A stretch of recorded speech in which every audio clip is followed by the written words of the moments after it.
I've always driven at night when I needed to think. Not because I loved the darkness, but because everything felt quieter after midnight. Like the world finally stopped asking me to be someone. The road was my reset. Empty lanes, dim reflectors, rain on the glass like a veil between me and everything else. I'd put on a low playlist, set the GPS even when I didn't need it, and drive until my head went still. That's what I told myself it was. A harmless habit. A way to breathe. The night it happened, the rain came down like it had been waiting for me. It started as a drizzle in town, soft enough to make streetlights glow in fat halos. By the time I reached the highway, it had thickened into a sheet. My wipers clicked faster, but the windshield kept blurring between each sweep, like the storm was erasing the world faster than I could see it. The radio died into static, no matter how much I turned the knob.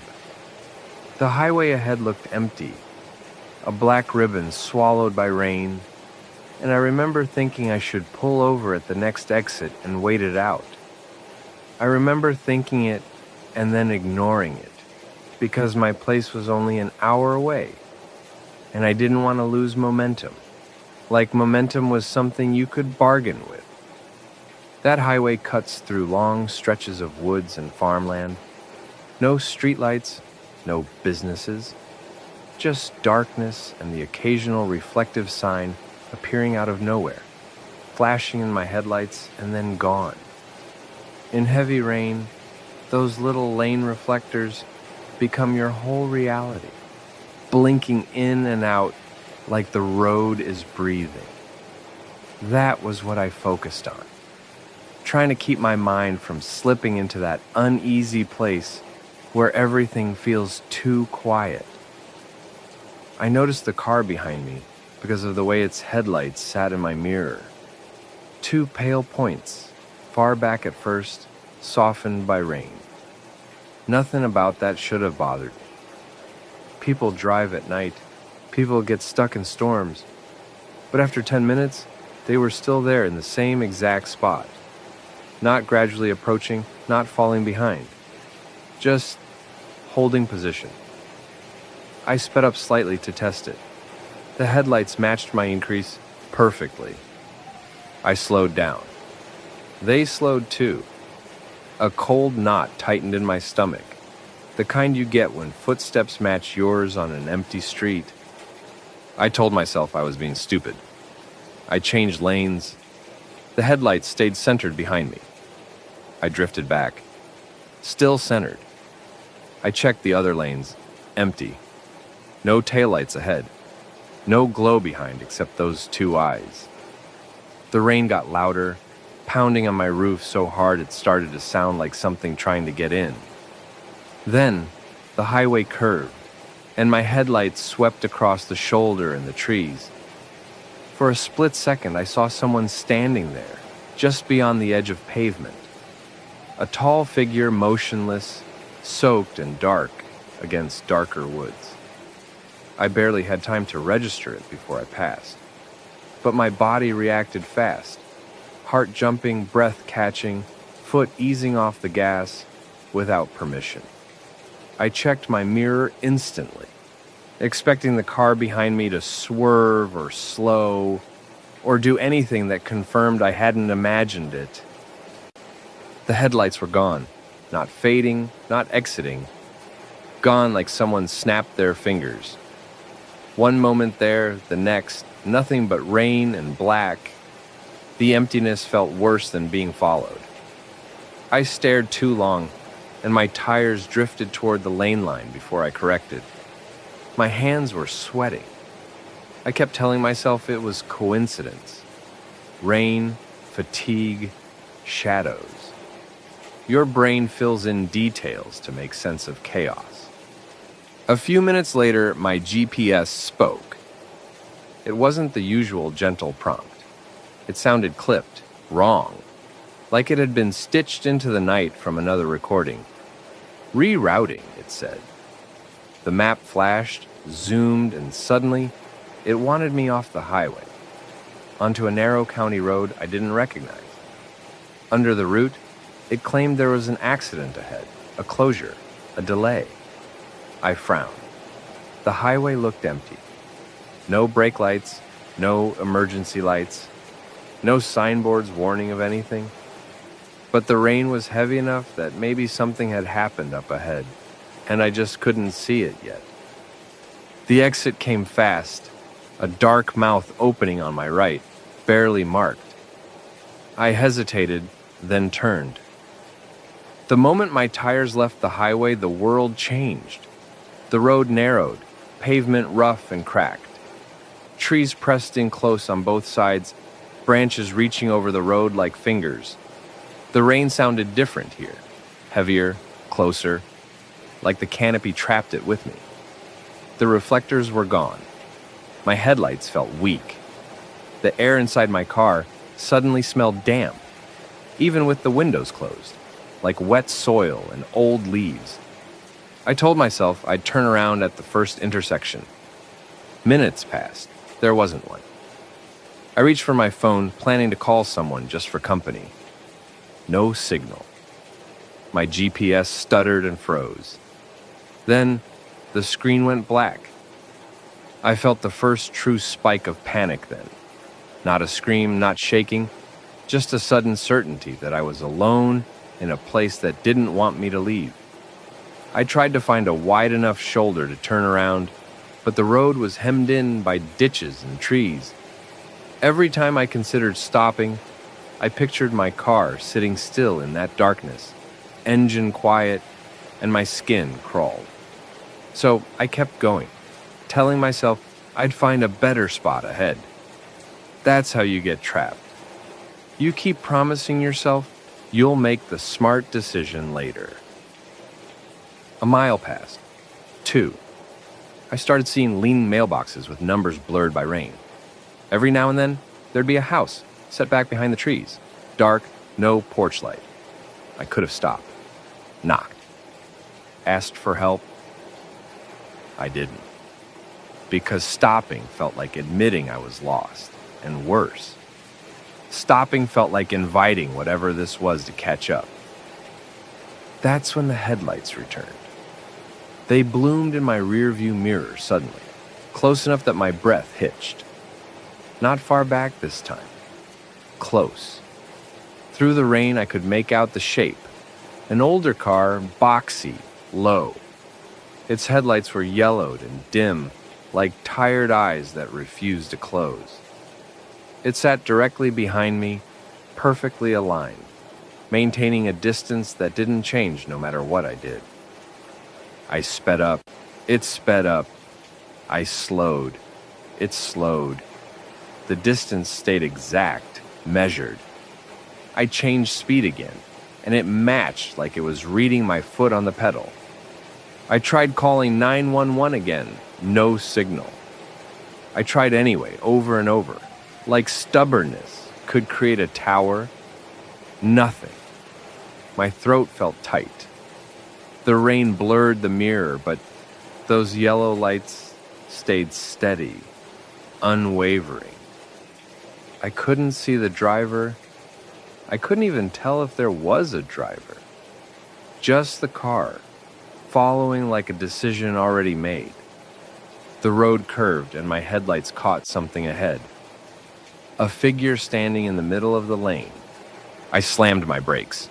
My tires skidded on wet pavement, the car fishtailing slightly before stopping just short. The figure didn't move. Tall, thin, dark clothes soaked black by rain. Head lowered.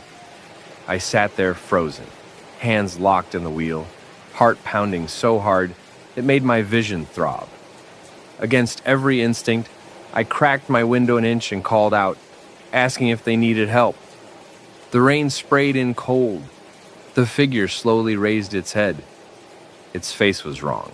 Not bloody, not torn, just wrong in the way a mannequin is wrong when you expect warmth.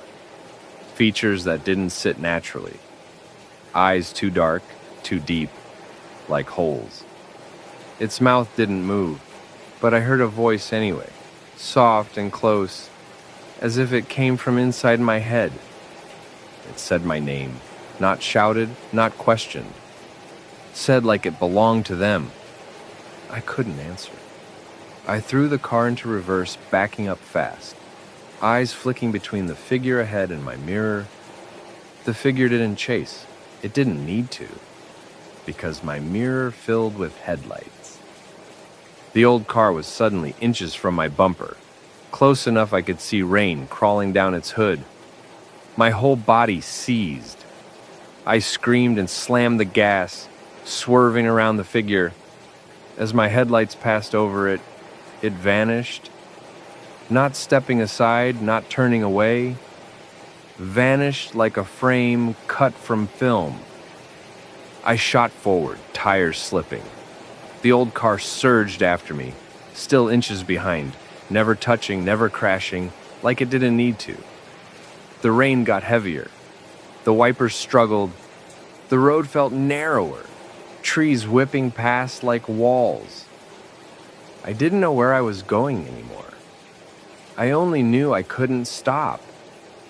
Then my rear window fogged, just for a moment from my breath and the cold. And in that fog, a handprint appeared on the inside of the glass. Clear, detailed.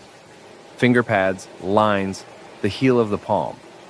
Not smeared by rain, not outside, inside. My stomach dropped so hard I thought I'd pass out. I kept my eyes forward because some part of me knew that if I turned my head and looked into the back seat, I'd see something I couldn't survive seeing. My hands shook on the wheel. I started talking out loud nonsense, like a drowning man reciting his name to stay human. I told myself it was just condensation patterns. I told myself my brain was inventing it. The GPS flickered back on. The screen lit up bright enough to make me flinch. For a second, it showed my normal route home as if nothing was wrong. Then it zoomed in, and the roads twisted into shapes that didn't match anything outside. The little arrow that represented my car drifted into blank gray space. No road beneath it at all. And the GPS said calmly, "You have arrived." I stared at it, breath shallow. "No," I whispered. The screen went black again immediately, like it had said what it came to say, and didn't care if it was true. The old car behind me honked. Not a quick beep, a long, steady blast that vibrated through my bones. It didn't sound like a modern horn. It sounded older, deeper, like an animal call. It cut off abruptly, and for a moment the world felt dimmer, like the rain swallowed light. Then I started noticing something worse than the car. Figures in the trees, not moving, not waving, just standing between trunks, spaced out like they'd been placed there, all facing the road, heads tilted slightly, watching my car pass as if I was the only thing that had happened out here in years. Every time I tried to focus on a face, the rain and darkness blurred it away, but I could feel the attention, thick as humidity. My skin crawled. My breathing turned shallow. I kept driving because what else was there? I passed a mailbox that looked like it had been hit by a truck. Number barely visible. 318. A minute later, I passed the same mailbox again. My pulse spiked.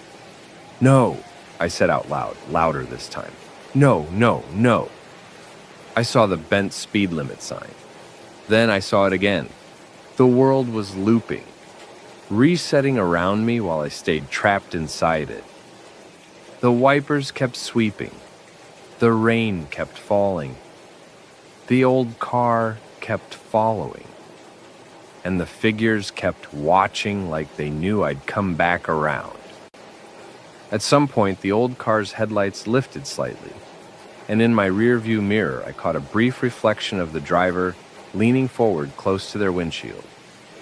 I couldn't make out details through rain, but I saw the head tilt, the same curious angle as the figures. Then the driver raised a hand and pressed their palm against their windshield, slow and deliberate. At the same moment, the handprint on my rear glass seemed to sharpen, like whatever was behind me was mirroring them too. Something inside my chest went cold and empty. I wasn't just being followed. I was being kept. The road climbed, and then, impossibly, highway lights appeared ahead. Actual street lamps, smooth pavement, reflectors. The county road merged onto the highway as if it had always been connected. My phone buzzed as signal snapped back. My GPS lit up and acted normal, showing my route home like nothing had happened.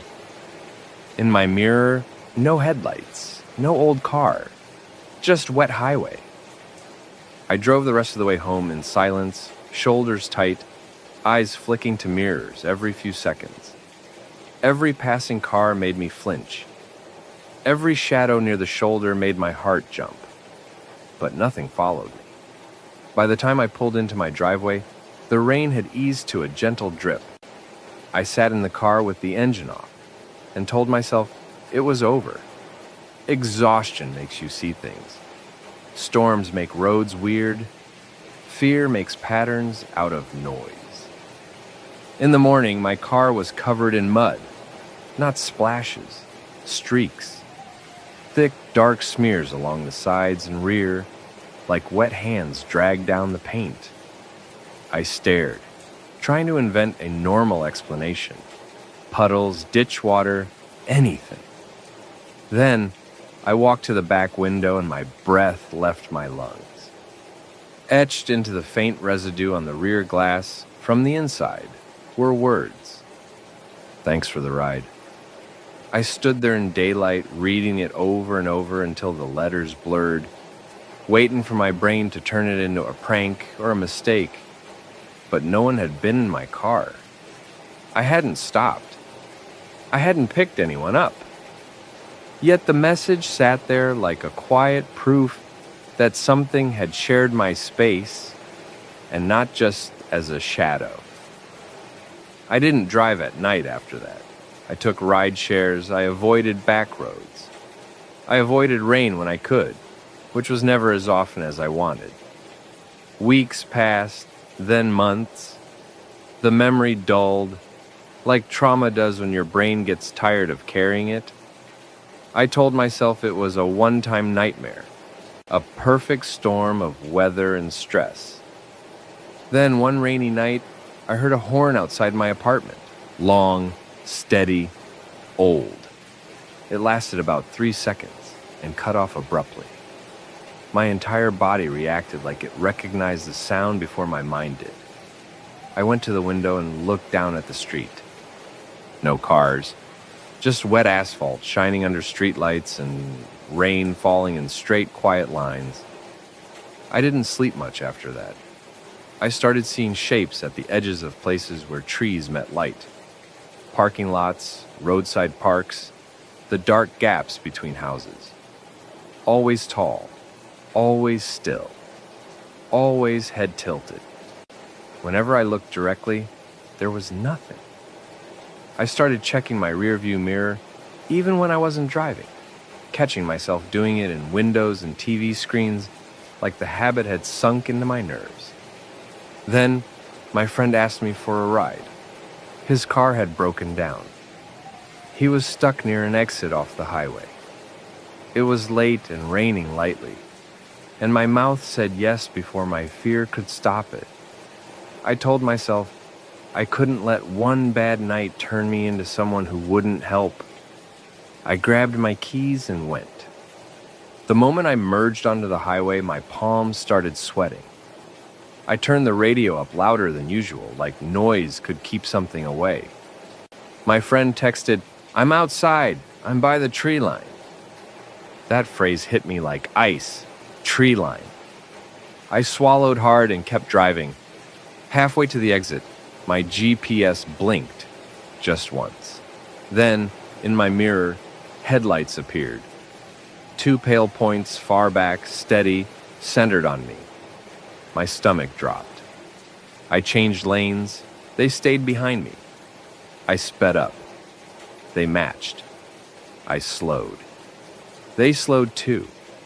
That same exact measured attention wrapped around me like a collar. I whispered no to an empty car. I drove past my friend's exit without stopping. The GPS immediately recalculated and insisted I take the next exit. My friend called. I didn't answer. The phone buzzed on the console like a trapped thing. I drove past the next exit too, but the GPS kept trying to pull me off the highway. Each reroute was more urgent, more insistent, like it didn't understand why I thought I had a choice. Then the headlights vanished, and the rain got heavier, and the radio turned to static.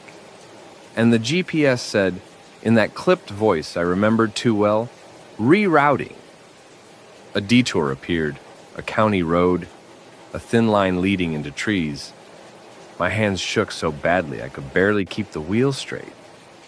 I told myself to stay on the highway. I told myself this was where I proved it was all in my head. But something inside me, something stubborn, tired, human, needed to see, needed to know, needed to stop running from a question that had started living in my chest. So I took the exit. The moment my tires hit the county road, the world narrowed again. Trees closed in, signal dropped, GPS froze, my throat tightened. I laughed once, a sharp, ugly sound, because it felt like the universe was mocking. In my mirror, the old car was there, closer than ever, boxy shape, yellowed headlights, patient. The road curved, and my headlights swept the shoulder. A figure stood there, tall and still, head tilted as if curious. My whole body screamed to keep driving, but my foot eased off the gas anyway, like it wasn't mine. And I realized something with sick clarity. It wasn't chasing me. It was waiting for me to do what I always do, to stop. My car slowed more than I meant it to. The figure stepped toward the road, not hurried, not aggressive, calm, like it had done this before. My pulse hammered. I forced myself to hit the gas, to keep moving. But the pressure in the car shifted, like the air got heavier. My rear window fogged for a second, and a handprint pressed into it from the inside, fresh and clear. Then a voice spoke softly inside my head, patient and close. "You stopped before." I shook my head, tears stinging. "No," I whispered, but the word felt useless. The voice continued, almost gentle. "You don't remember the first ride," it said, "but you gave it." And for a split second, in the reflection of my rearview mirror, I saw it. The outline of someone sitting upright in my back seat. Not slumped, not looming, just seated like a passenger. Head tilted, hands folded in their lap. Waiting. I screamed and floored it. My car lurched forward, tires slipping. The old car stayed behind me, inches away, never touching, never crashing, like it didn't need to. The figures in the trees watched us pass. The road began to feel like it was repeating again. Mailboxes, signs, the same bend in the pavement. And I knew if I stayed on it long enough, I'd loop until my will broke. And that was the real trap. Not the storm, not the darkness, not the detour. The trap was me. My instincts, my kindness, my exhaustion. The part of me that pulls over when someone's on the shoulder. The part that thinks stopping is the right thing because that's what normal people do. Somehow, the highway lights appeared again ahead, and I surged back onto smooth pavement, street lamps and reflectors returning like reality had decided to take me back. Signal snapped on. The GPS acted normal. In my mirror, the old car was gone. I drove home shaking. I didn't call my friend back. I didn't know how. I sat in my driveway in silence until dawn made the world look harmless again. When I finally went out to check my car, mud streaked the sides. And on the rear window from the inside, the message had changed. You stopped. My phone buzzed then with a voicemail from my friend. His voice sounded confused, shaky. He kept saying he saw my car pass him. He said he waved. He said I slowed down like I was about to pull over. Then he said, very quietly, like he didn't want to make it real by speaking it louder, "There was someone in your back seat." I sat on my porch steps listening to that voicemail again and again until my hand went numb. Because it meant it wasn't just in my head. Someone else had seen it. Someone else had been watched by it through the rain. I don't drive at night anymore. I don't take back roads. I don't trust GPS reroutes.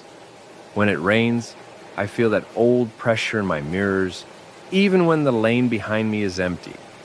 And sometimes, only sometimes, when the storm is heavy enough to make the world feel like a tunnel again, my rear window fogs for just a second, and I see a faint handprint bloom from the inside. The voice doesn't shout, it doesn't threaten, it doesn't need to. It just says, patiently, like it's reminding me of something we both already know. Pull over. And I grip the wheel tighter, staring forward into the rain, because I know the worst part isn't what happens if I stop.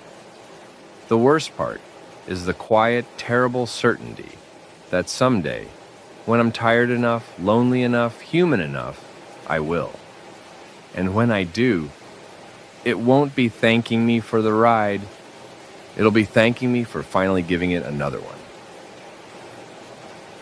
I've always preferred driving at night. Not because I'm reckless or because I like the danger. Mostly because nighttime feels honest. During the day, everything competes for your attention. People talk over each other. Phones buzz. Roads feel crowded even when they aren't. But after midnight, especially when it's raining, the world quiets down in a way that feels intentional. Like it's giving you permission to exist without explaining yourself. That night, the rain had been falling for hours before I ever touched my keys. Not a storm, not thunder, just a steady, patient rain that soaked into everything and stayed there. The kind of rain that makes streetlights glow and roads shine like black glass. I didn't have a destination. I rarely do on night drives. I just wanted motion. Just wanted to sit behind the wheel and let the wipers move back and forth until my thoughts slowed enough to stop hurting. By the time I merged onto the highway, the rain was heavy enough that the world beyond my windshield looked smeared, like I was seeing it through wet paint. The wipers settled into a steady rhythm almost immediately. Left, right, left, right. I didn't turn on the radio. I never do when I drive at night in the rain. Silence makes it easier to notice when something changes. The highway was nearly empty. A few distant trucks far ahead, their taillights glowing faint red through the rain, and nothing behind me but darkness. I set my speed just under the limit and relaxed into the drive, hands loose on the wheel, shoulders dropping as the tension of the day finally began to drain out of me. I don't remember exactly when I first noticed the headlights behind me. At first, they were just part of the background. Two faint points of light in the rearview mirror, far back, distorted by rain. Cars come and go on highways. That's normal. I didn't pay them any attention until I realized they hadn't moved. Mile after mile, curve after curve, the headlights stayed exactly where they were. Not getting closer, not falling behind, just holding the same distance like they were locked in place. I sped up slightly without thinking. They sped up too. I slowed back down. They matched me again. A tight feeling formed in my chest, subtle but impossible to ignore.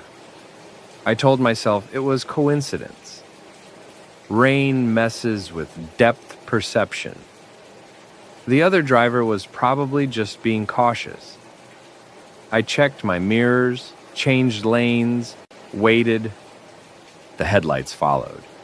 I laughed quietly to myself, embarrassed by how quickly my mind had jumped to conclusions. It was late. I was tired. Your brain looks for patterns when it doesn't have enough stimulation. Still, I kept checking the mirror. Every glance showed the same thing. Same distance, same position. Patient. The highway curved through a stretch of forest with no streetlights, only darkness pressing in on both sides. My headlights swept across the shoulder, and that's when I saw the car pulled over ahead. It sat half on the shoulder, half in the grass, angled toward the trees. The hood was up, rain pouring down into the engine bay. No hazard lights, no movement, no one standing nearby. Just a car sitting there, like it had been abandoned in the middle of a thought. As I passed it, something tightened in my chest. Not fear, recognition. Like I'd seen that exact scene before, even though I knew I hadn't. I checked my mirror. The headlights behind me slowed. Then they stopped. They pulled in behind the stranded car and turned off completely. The sudden darkness behind me felt heavier than before, like the road had closed its eyes. I stared into the mirror longer than I should have, waiting for hazard lights to flick on, waiting for a door to open, waiting for proof that someone normal was stepping out to help another normal person. Nothing happened. Just rain swallowing the shoulder and two motionless shapes in the dark. I told myself they'd stop to help. I told myself that meant I didn't have to. A few minutes later, my GPS chimed softly.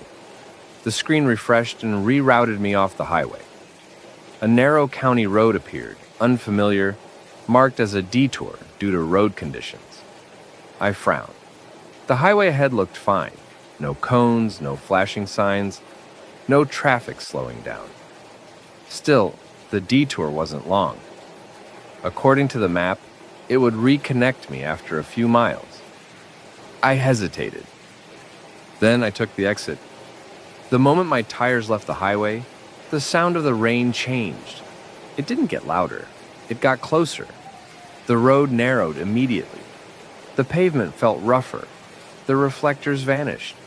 Trees leaned in on both sides, branches arching overhead like they were trying to meet.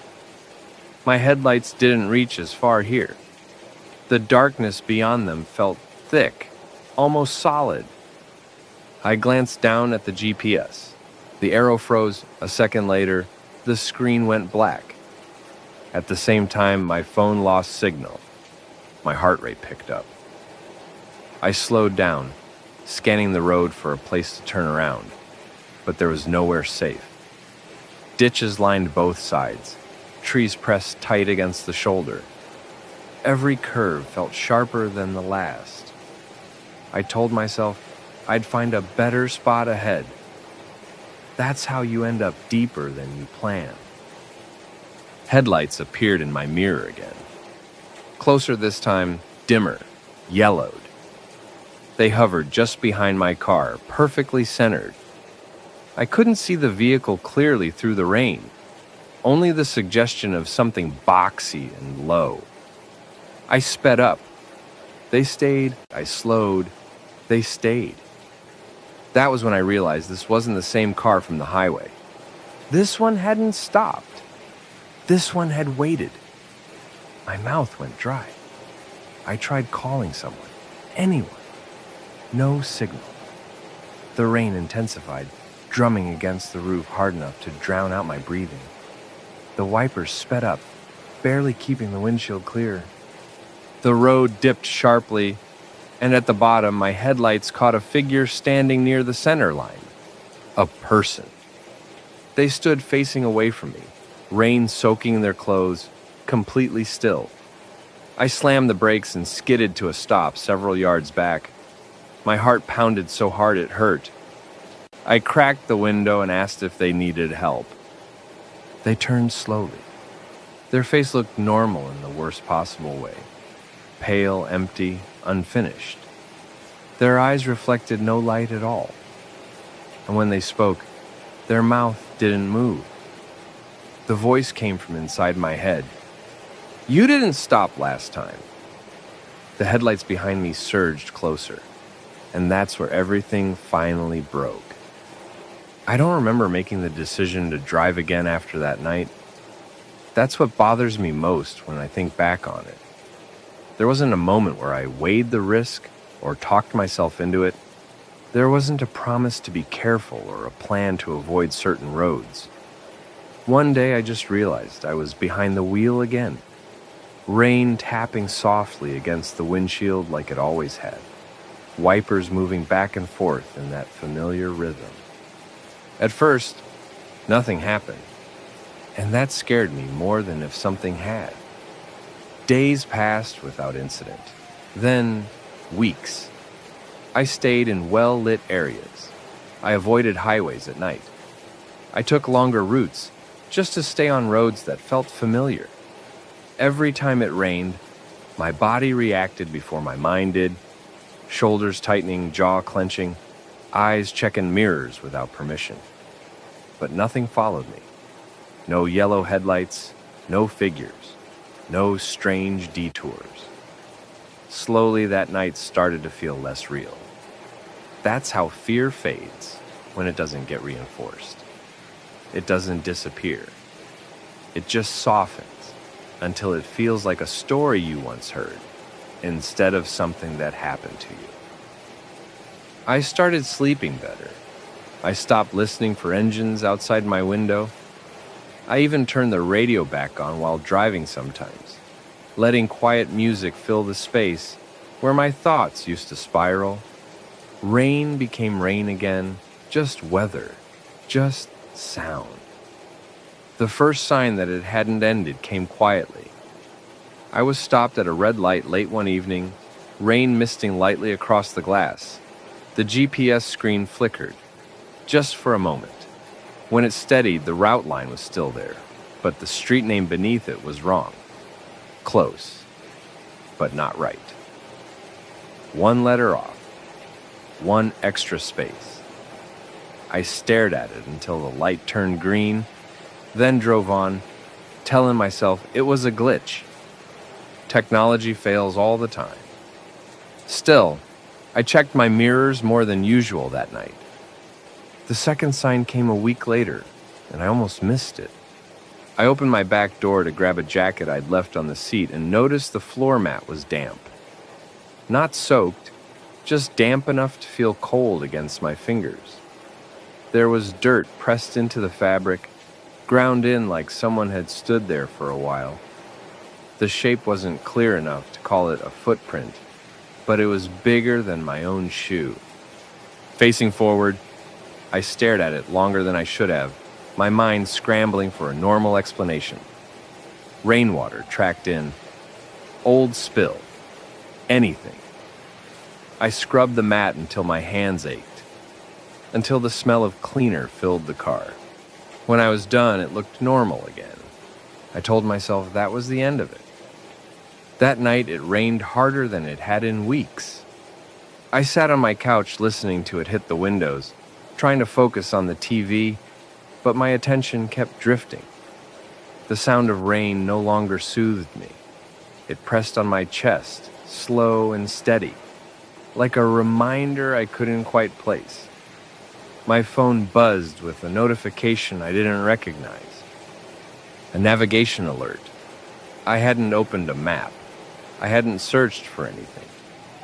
The screen showed a familiar blue route line, and a simple instruction beneath it: continue straight. I turned the phone face down.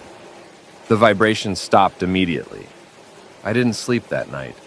After that, small things began stacking up. Things that meant nothing on their own, but together felt like pressure. My GPS would turn on when I got in the car, already showing a route I hadn't chosen. The radio would cut to static briefly on certain roads, then return to normal.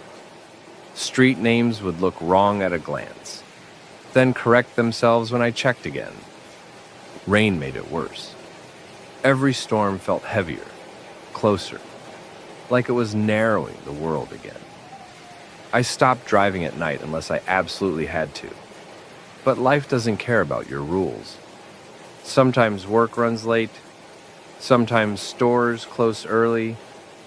Sometimes you don't realize it's raining until you're already on the road. The next real incident happened on a night I hadn't planned to drive far at all. A friend called me late, stranded near a stretch of highway, asking for a ride. I hesitated longer than I should have. Rain tapped lightly against my window, soft but persistent. I almost said no. Almost. I told myself this was different. Early night, light rain, short drive, no reason to spiral. Fear only has power if you give it meaning. I grabbed my keys.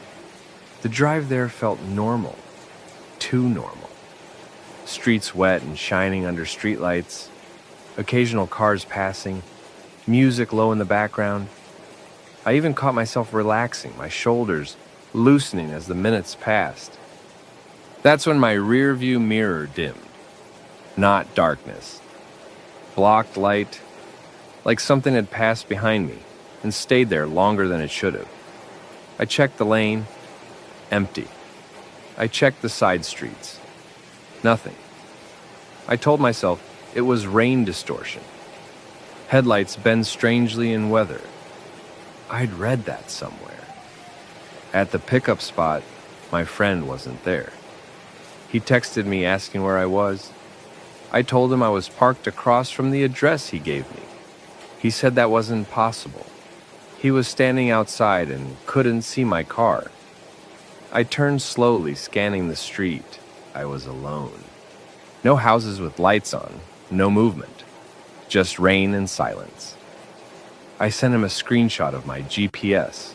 He replied a full minute later, "That's not where I am." I looked at the street sign through the rain. The letters were clear enough to read and wrong. Same font, same spacing, different word. Close enough that I wouldn't have noticed if I wasn't already looking for it. My chest tightened. I put the car in drive and rolled forward slowly.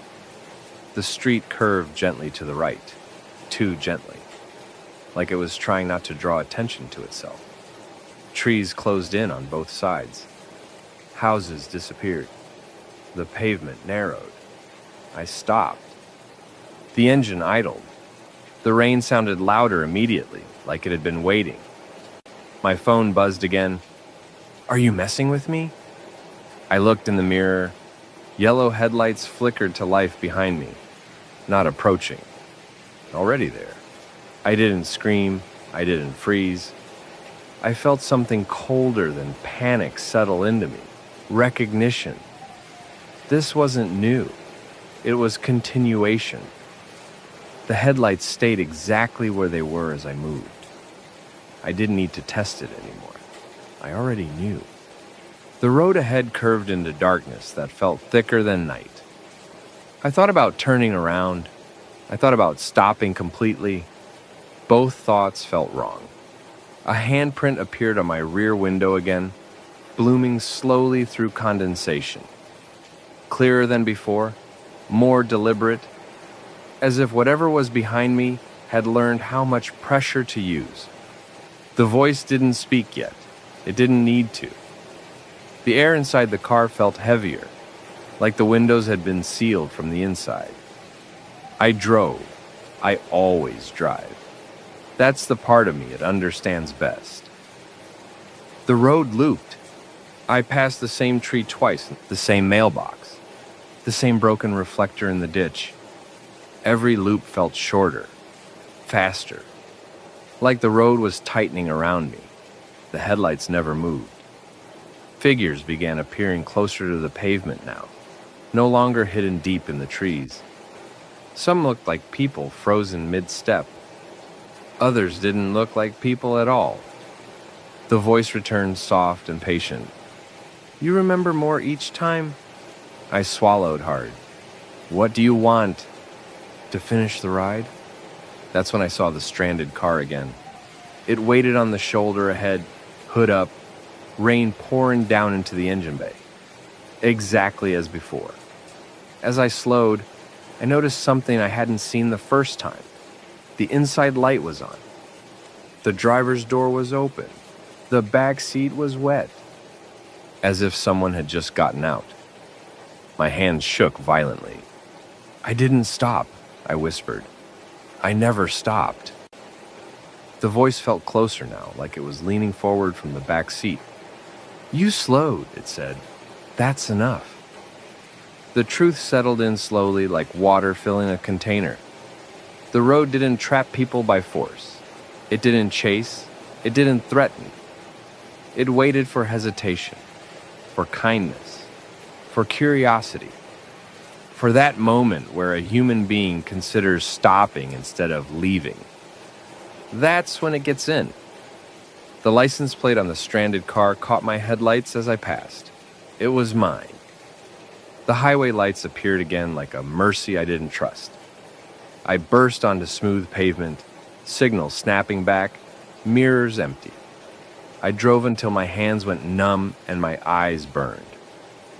I didn't go home. I drove until sunrise washed the world of its shadows. When daylight finally settled, the fear dulled. That's what daylight does. It makes impossible things feel small. I parked in a grocery store lot and slept in my car with the windows cracked, rain drying into streaks along the glass.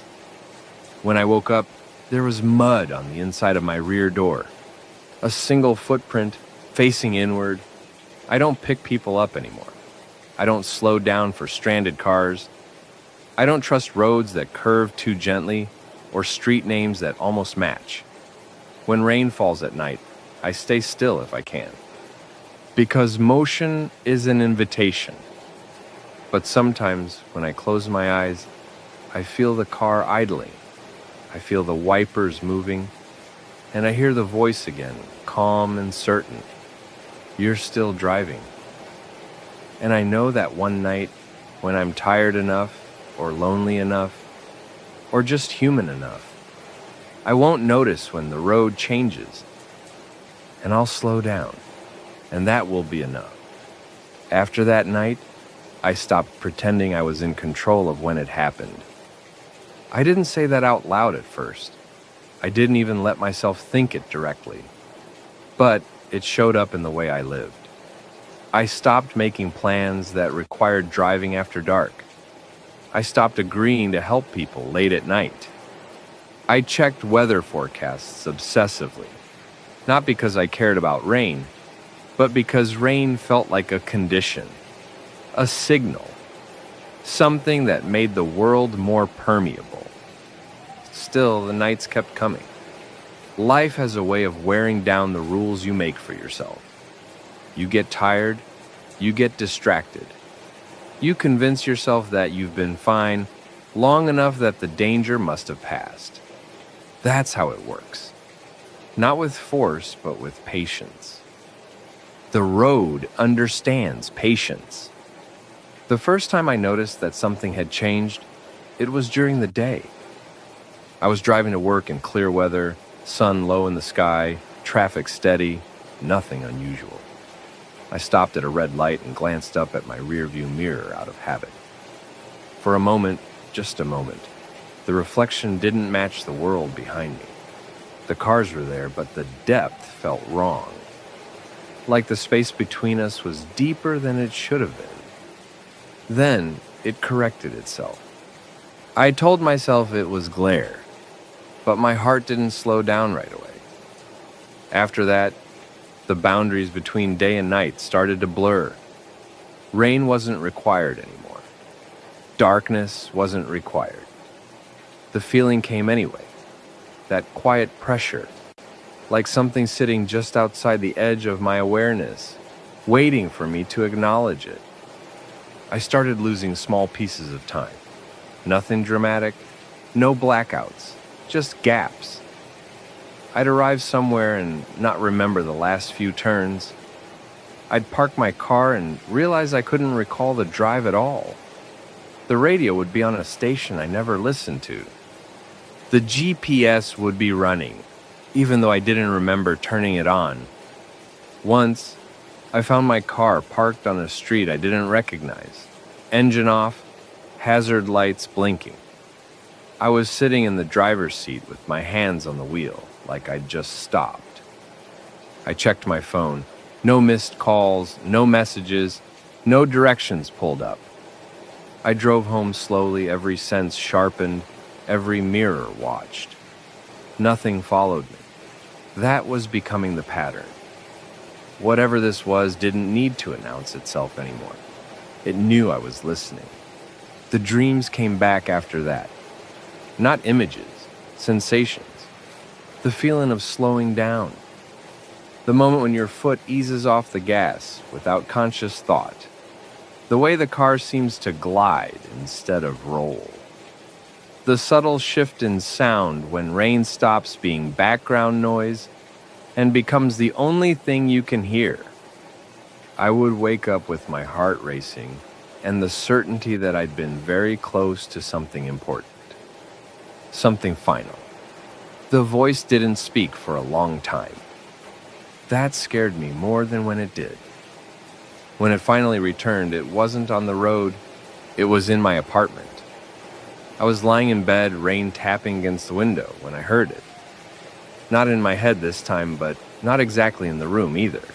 It felt like it was coming from behind me, just out of reach, close enough to feel breath without warmth. You're getting better at not running. I didn't move. I didn't respond. My body felt heavy, like gravity had increased slightly. The rain outside sounded distant, muted. I don't want this, I whispered. There was a pause. Not silence. Attention. You never did. The weight lifted suddenly. The room felt normal again. My heart pounded, but nothing else happened. No footsteps, no movement. Just rain and darkness. After that, the understanding came slowly. The road wasn't a place, it was a process. It didn't exist on maps because it didn't need to. It appeared where conditions were right. Fatigue, isolation, hesitation. It didn't force itself on anyone. It didn't take people who fought. It didn't chase. It waited for people who slowed down, people like me. Once you gave it that first moment, once you let yourself hesitate, it learned you, your habits, your instincts, your limits. It didn't need you to stop completely, just enough to let it ride with you, to share space, to finish the journey later. The final night came quietly. No storm, no warning, just a steady rain that started after sunset and didn't stop. I hadn't planned to go anywhere. I was tired, worn down in that deep way that sleep doesn't fix. When my phone buzzed with a notification, I ignored it at first. Then it buzzed again. Navigation alert. I looked at the screen. A route was already set. The road name was blank, no destination, just a line stretching forward. I sat there for a long time listening to the rain, feeling the familiar pressure build. I could have turned the phone off. I could have stayed where I was. But something inside me, something tired and honest, knew this wasn't about choice anymore. This was about completion. I grabbed my keys. The drive felt familiar in a way that made my chest ache. Rain on glass, wipers moving, streetlights blurring. The city thinned out naturally without resistance. Roads emptied. Turns presented themselves exactly when I needed them. I didn't check my mirrors. I didn't need to. The headlights were there when the world narrowed enough to make space for them. Yellow, patient, already behind me. The county road appeared without an exit sign. One moment I was on smooth pavement, the next I wasn't. Trees closed in, reflectors vanished. The rain sounded closer, heavier, like it was pressing down instead of falling. The GPS went black. The engine sound changed. Not louder, not quieter, just different. Like the air around the car had thickened. The stranded car waited ahead. Hood up, door open, inside, light glowing softly. I pulled over. The car behind me stopped too. For the first time, I turned the engine off. The rain didn't sound loud anymore. It sounded complete. The passenger door opened on its own. Something sat down beside me. Not heavy, not light. Present. "You made it," the voice said. I didn't feel afraid. That surprised me. "I don't know what happens now," I said. "You don't have to," it replied. "You just have to stop driving." I looked ahead at the empty road, rain streaking across the windshield, wipers still moving out of habit even though the engine was off. Left, right, left, right. I turned them off. The silence felt enormous. For the first time since this began, nothing was waiting. When I woke up, it was morning. Sunlight filtered through the trees. Birds made noise somewhere nearby. My car was parked neatly on the shoulder of a familiar road, engine cold. No rain, no mud, no handprints. The passenger seat was empty. I drove home slowly, carefully. I still drive sometimes, but not at night, not in the rain. And when I feel tired enough to hesitate, when I feel that instinct to slow down, I pull over somewhere safe, somewhere bright, somewhere human. Because I understand now. The road doesn't end, but the ride does. If you stop in the right place,